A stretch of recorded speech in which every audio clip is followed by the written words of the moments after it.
Welcome to the ANEW Insight Podcast, empowering and inspiring your journey to optimal health. Hosted by Dr. Supatra Tovar, clinical psychologist, registered dietitian, fitness expert, and author of Deprogram Diet Culture. Rethink your relationship with food, heal your mind, and live a diet-free life. I follow my guests' journey to optimal health, providing you with the keys to unlock your own wellness path. Tune in and evolve with us. Welcome back to the ANEW Insight Podcast. We're back for the second half of our interview with overeating specialist and psychologist, Dr. Glenn Livingston. Glenn gave us some really invaluable insight into his history with overeating, how he was able to overcome that, and what inspired his eighth book, you guys, his eighth book. So, Dr. Glenn, welcome back. I like to write. Thank you for having me. Thank you for having me back. Yes. So, give me a picture of the structure of Defeat Your Cravings. Kind of give me the overview of what people can glean from the book. And then we're going to go into some more specifics and veer off into other areas. You would start with one simple rule. And let me just say that in the book itself, there are a lot of ways to address concerns over rules. And I know that probably a lot of people listening will have concerns over rules, but let's just assume you can get over that. I'd have you start with one simple rule. This is something that you could and would do that wouldn't be too burdensome, but will really let you know that you're moving the ship in the right direction. I'll never go back for seconds again, or I'll always put my fork down between bites, or I'll only have pretzels at Major League Baseball stadiums, something like that. Or I always put my gym clothes out before I go to bed. You want a low bar because what most people tend to do is set up a whole diet with high bars, a difficult thing to do because they really want to get the weight off fast. And besides the fact that puts you in a feast and famine environment and your brain's going to want to hoard food the moment that you break, it's also difficult to maintain. It's easy to maintain when you have your mojo, but one day you're going to wake up without your mojo and just not feel like it. And if you have a low bar, then you can jump over it when you don't have your mojo as well as when you do. The reason that's important is that you trigger what we might call the identity function. So if you see yourself putting your gym clothes out every night before you go to bed, after a month, you're going to start saying to yourself, I must be someone who wants to go to the gym. I must be someone who wants to go to the gym. I wonder what else someone who wants to go to the gym might do. And before you know it, you're drinking a little more water, or doing a couple of push-ups before you go to bed, or, actually going to the gym. And you've got this identity that really directs your behavior. Identity is a collection of character traits. A character trait is nothing more than what you do at the moment of temptation, habitually. And so you're developing this as a personality so that you don't have to white knuckle it all the time. This is just who I am. You ask people, could you give up chocolate forever? They'll say, absolutely not. You ask them, could you become a person who doesn't eat chocolate? They'll say, maybe. Really interesting. So once you have that one simple rule in place, you use it to bifurcate your thoughts. So any thought that suggests that you will follow the rule is your higher self, or you. Any rule that suggests that you're going to break the rule, any thought that suggests you're going to break the rule is your lower self, or your food monster, or your inner pig, or whatever you want to call it. It sounds kind of silly. If you don't know when these thoughts are active, then you don't know when you have to take action. And so setting up this kind of an alarm makes all the difference in the world. Once you set up that bifurcation, then you start to listen for that rebellious part of you this is what we want. We want to stimulate that rebellious part. You start to listen for what it might be saying. When you hear it say something like, oh, come on, it's genetic, your parents were fat, so you're doomed. You say, wait a minute, that's not me, that's my inner pig. Let me take a breath. Let me breathe in for a count of 7 and out for a count of 11. I'm not doing it now because it takes some time, but that helps to get you into your relaxed self, into your parasympathetic nervous system. Another way of saying that is that it tells your brain that there is no emergency. Remember, overeating is your brain thinking that binging is going to keep you alive. That chocolate bar is going to keep you alive. And that there's an emergency that it hasn't right now. That's what people feel like they're not there. That's why they feel like it's so automatic. So we're trying to de-automate that. So you breathe in for a count of 7 and out for a count of 11. The reason that works is that if you were being chased by a hungry bear, you'd be going and you wouldn't have time to breathe out for longer than you breathed in. So we call those 7-11 breaths, and Laurie Hammond taught me that. Then what you want to do is ask yourself, how is the pig lying to me? It usually lies, it tells you a half-truth to be seductive, and then there's a bigger lie. So the half-truth here might be, well, there is a genetic component to obesity. As a matter of fact, it's pretty high, but diet and lifestyle factors are more important. Absolutely. Right? And besides, if I was dealt a bad hand of cards, does that mean that I should give up and get as fat as I can? Or should I play that hand of cards the best that I possibly could? So you ask, why is the pig wrong? And you acknowledge the true part of it so you don't waste energy trying to fight the truth. Then you take another 7-11 breath. You should be feeling calmer at this point. You should be feeling less interested in overeating. And you say, well, what would make me feel happier or like a better person if I stayed with my rule right now? And usually you've set this up beforehand and kind of run through an exercise to figure out what would happen in a year if you could stay with this rule, and you really kind of believe in the value of this rule. But just for argument's sake, let's say if I don't have chocolate on a weekday, if I don't have chocolate on a weekday, then, and I do that for a year, then, I'll probably be at least 20 pounds thinner, and I'll have less worries about cardiovascular disease and diabetes and kidney problems, and my skin will be clearer, and my immune problems will be gone. And I'll feel proud of myself. I'll be able to be present without obsessing about food all the time. And you kind of connect to your big why. You connect to the reason that you're doing all this in the first place.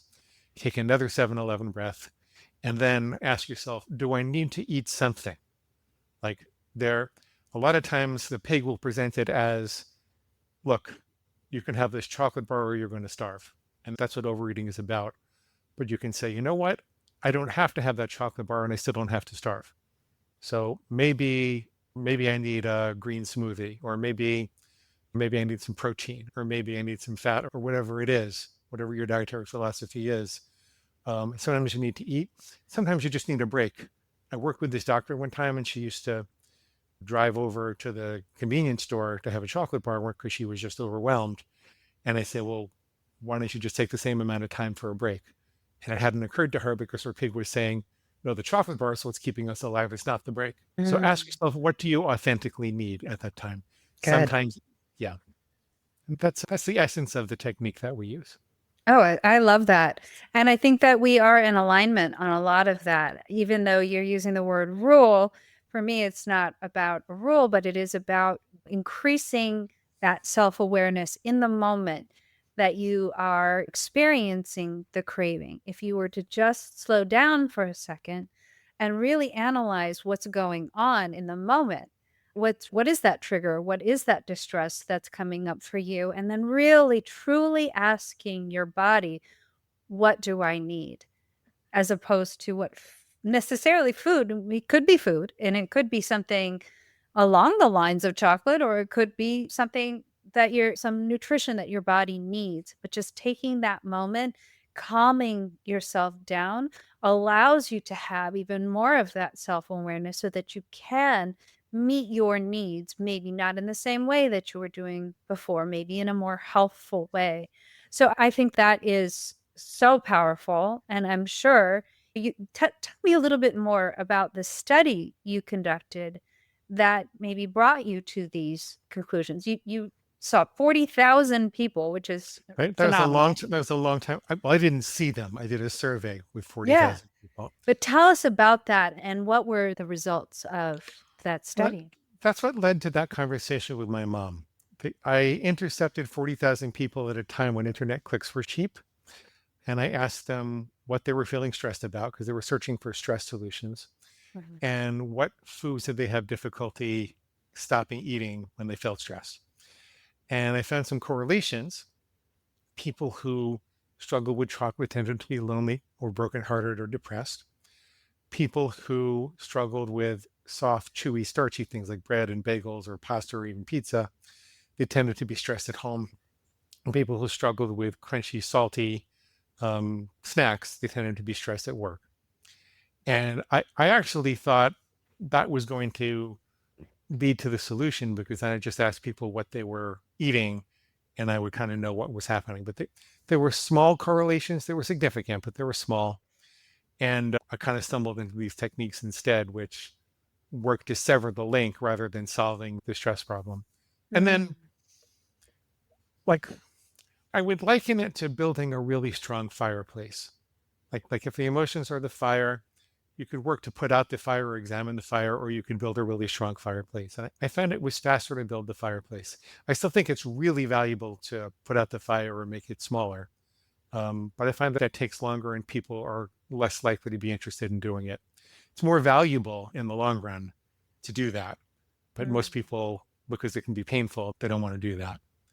So that's why I focus where I focus. Well, that's so fascinating that these correlations exist. And I've seen that with my clients as well. When you were kind of relaying, people who are brokenhearted tend to struggle more with chocolate. People who want salty, crunchy things tend to be stressed by work. And people that want that kind of starchy, chewy thing struggle with things at home. So I'm going to take that with me, because I think that's really interesting. And I do see that correlated within the patients that I treat. It kind of makes sense emotionally, because Totally. like if you're depressed or down about a romance or something, you want a little pick-me-up. If you're stressed at work, you might want to bite someone. You say you're going to chew into this stuff. Please don't bite anybody. Everyone in the audience, please don't bite anyone, guys. No biting. That's the one rule in Dr. Supatra's show. No biting.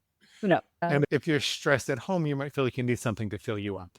Yes. Help you with the anxiety. So yes. Yeah. Well, let's talk about guilt and shame, because that's a huge part of the work that we do. And many people struggle with guilt when they deviate from eating plans. Now you have kind of the rule, and we're going to use that word kind of loosely, because it's a rule that these people are making for themselves. But what advice do you have for people who struggle when they deviate from those rules? So this is big, okay? First of all, in just kind of a general sense about the shame, there's nothing you've done with food that I haven't done, just so you know. Gone to 7 different drive-thrus and nobody knows what you're eating, taking things out of the garbage, doing things to it first and then taking it out of the garbage. There's nothing you've done that other people haven't done. People think they're alone and they're really ashamed, but they're almost never alone. More importantly, it turns out when you really examine that shaming negative voice after you've had a binge, that it's got a purpose. And its purpose is to make you feel too weak to resist the next binge. It's like, oh, you're so pathetic. You can't control yourself. You might as well just go to town, eat as much as you want, at least until tomorrow, right? That's the only thing that's going to make you feel better anyway. And so there's a secondary gain associated with the guilt and shame. And I like to say the pig just wants more. That's what's happening. The pig wants more. Then remember that there are no prisons for overeaters. You're not going to wake up in a cell with 4 gray walls and your new husband Buddha because you had too many donuts. Also remember that when food is your drug of choice, you're largely choosing to harm yourself as opposed to other people. People that drink and get behind the wheel of a car, they could maim or mutilate someone. At the very least, blow out the family finances. They're a real burden. It's a stretch to argue that people who have too many donuts are doing that. They're mostly hurting themselves. So I tend to find that overeaters are nicer people than drug addicts. I like some drug addicts also, but I tend to find that they're just more inherently nicer people. And then the last thing is, how can you commit with perfection, but forgive yourself with dignity? So think about an Olympic archer aiming at the target. They don't go, maybe I'll hit it or maybe I won't. They don't let go of the arrow until they see it going into the target. They commit with perfection. They purge their mind of that doubt and insecurity because it drains energy from pursuing the goal. However, when they miss, they don't go, oh my God, I'm a pathetic archer. I might as well shoot the rest of the arrows up into the air. right? Mhm. They analyze by how much and in what direction did they miss. What are the adjustments they need to make? This is why I like there to be a really clear bullseye so that you know exactly what happened and how to adjust it. And then you make those adjustments. You turn guilt into responsibility. You learn all you can. You absorb all the information you can from the miss. And that makes it easier to let go of the guilt. When you've turned guilt into responsibility, I think that the brain holds on to guilt as a protective mechanism, like as a survival mechanism. I think that if you touch a hot stove, your brain is going to tell you that you're a pathetic hot stove toucher until you analyze what happened so that you don't touch the hot stove again, because it's worried you're going to get hurt again. Convinced that you know what to do to avoid touching that stove again, then it's going to let you let it go. So Interesting. So shame can be a self-preservatory reaction if we bring consciousness to it and compassion, I would say. And I think that is so important. I also think that, and I want to go back to your work in the food industry. I think a lot of people shame themselves unnecessarily, especially when their diet contains more of these doctored, highly processed foods that are hijacking people's brains. What do you have to say about that after having worked in that industry? I mean, first of all, my work there was 25 years ago, so this has evolved a lot since then. But there are evolutionary buttons they're really working to press. Something I like to call the variety impulse, because when you look at a field of vegetables and fruit, right? Let's say blueberries, red tomatoes, green lettuce, purple cabbage, yellow carrots. You're supposed to eat the rainbow so you get a diversity of micronutrients. You know this better than I do. Mm-hmm. Well, in the industry, they know that. And I remember talking to the vice president of marketing for a major food bar manufacturer, who will remain nameless so I don't get sued. And he told me that they took the vitamins out of the bar because they were expensive. And they put the money into the packaging instead. So it would look like it had all these vitamins. So they're preying on that impulse, but it's predatory. There are no vitamins like that, or very few vitamins like that in there. The variety impulse also works to keep you eating if you come across a field of vegetables with slightly different tastes, because you're looking for slightly different micronutrients. And so when they manufacture a bag of potato chips, it's usually on multiple assembly lines with very slight variations in flavor, so that the second chip you taste is going to be just slightly different than the first one, and you're going to keep going. Wow. And then there's plausible deniability, which is all the brain needs in order to justify indulging. Like, these potato chips are good for you, you see, because they're made with avocado oil. And everybody knows avocados are good and avocado oil is good. So this heated avocado in these potato chips are really good for you. That's all the brain needs, is to see a little star that says with avocado oil. And it's not in rational evaluative mode. So it just is, okay, stamp of approval, and let's go to town. Ignoring the fact that most heated oil studies show that they're carcinogenic, ignoring the fact that nobody really thinks potato chips are nutritious, ignoring the fact that when you heat chips, you can eat potato chips if you want to. I think we can eat things that are bad for us if we want to, but eating things that are bad for us and thinking they're good for us gets us into a lot of trouble. Yes. Most studies on heating potato chips or potatoes to that level says that they produce heterocyclic amines or acrylamides. Yeah, acrylamides. There's no way around it. It's not really healthy for you to have a bag of potato chips, but I would fight for your right to do it if that's what you want to do. So, I mean, and there are chemicals in some of the packaging that turn off your ability to know when you're full. So this is an obstacle to mindfulness. Like, we want to just eat as mindful as we can, but when you're trying to eat a bag of potato chips mindfully, those chemicals are busy trying to interfere with your ability to be present and aware and know when you're actually full. So yeah, and there are all types of. So how do you help people navigate through that? Because these types of products are everywhere and they're very difficult to avoid. And do we avoid them? What do we do with highly processed food? You start with an awareness of which ones you can control and which ones you can't. If I really wanted to, I don't really want to, but I could eat a bag of potato chips and put it down.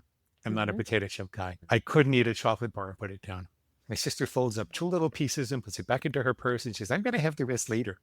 Uh, I don't understand that. Give me the box and then give me everything behind the counter while you're doing that. So I'm very aware of the things I can have and that I can't have. And I find that it's different for different people and it's different for different substances. So some people can't have sugar, but they can have flour. Some people can't have potato chips, but they can have sugar and flour. It's really start with an awareness. You start with a general principle that the more processed food you eat, the more processed food you're going to crave. And I tell people my program is diet agnostic. I'm kind of a whole foods, plant-based person myself.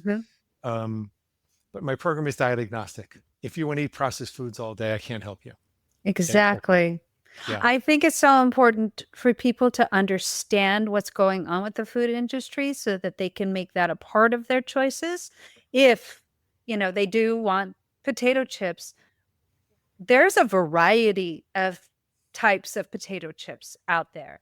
You have these super ultra highly processed, chemically altered potato chips, and you may have potato chips that you make at home or that, are just straight up kettle chips that you get from a restaurant or from a deli that make them there, and they're very different things.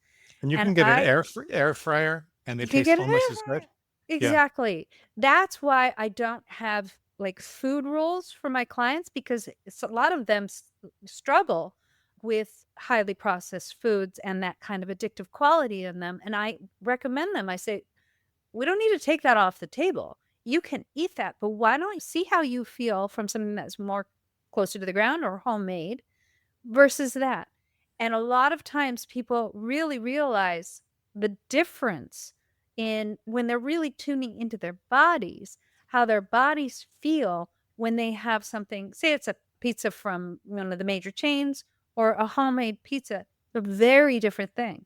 And that's why I think it's so important not to vilify foods, because people in Italy have been eating pizza forever and not necessarily struggled with weight or shape because of that. And so how can we increase people's mindfulness, have them understand and really gauge for themselves how food feels in their bodies and compare them so that they then can become their own best expert. And they don't necessarily have to say, I will never eat this thing again. I don't know if that's realistic. I don't think that's necessarily like a fun way to live, but maybe they can incorporate it into their diet in a more healthful so that they feel of that type of food versus highly processed foods. And it does sound like too, and we're very similar on this, that the rules that they're making, especially if they're behavioral, they're based in science-based behavioral change, which is tiny changes incorporated and put into daily routines are much more sustainable and are much more long-lasting than these big giant changes or rules. So you and I think, have a lot in common, and we're aligned in a lot of ways. We just tend to use different terminology. I don't know if I'd ever use the word pig because I really love little piggies and I think they're adorable. I love little. This is not like a wild bar. I know. But I think our terminology is a little different, but we really are on the same path and the same mission to help people really increase their self-awareness, become more mindful, learn how to tap into their parasympathetic nervous system, which I think is everything, because when we are really online as opposed to offline, we're so much more in tune with our bodies, and how to make these smaller changes last a lifetime so that they're sustainable. So Dr. Glenn, I'm so glad to have met you and to know you. Please tell people how they can get a hold of you, how they can work with you, how they can find your book. Oh, it's easy. It's easy. Everything's at the website, defeatyourcravings.com, and I'm delighted to have been here all, defeatyourcravings.com. If you click on the big blue button, it'll take you to a page where you can sign up for the reader bonus list.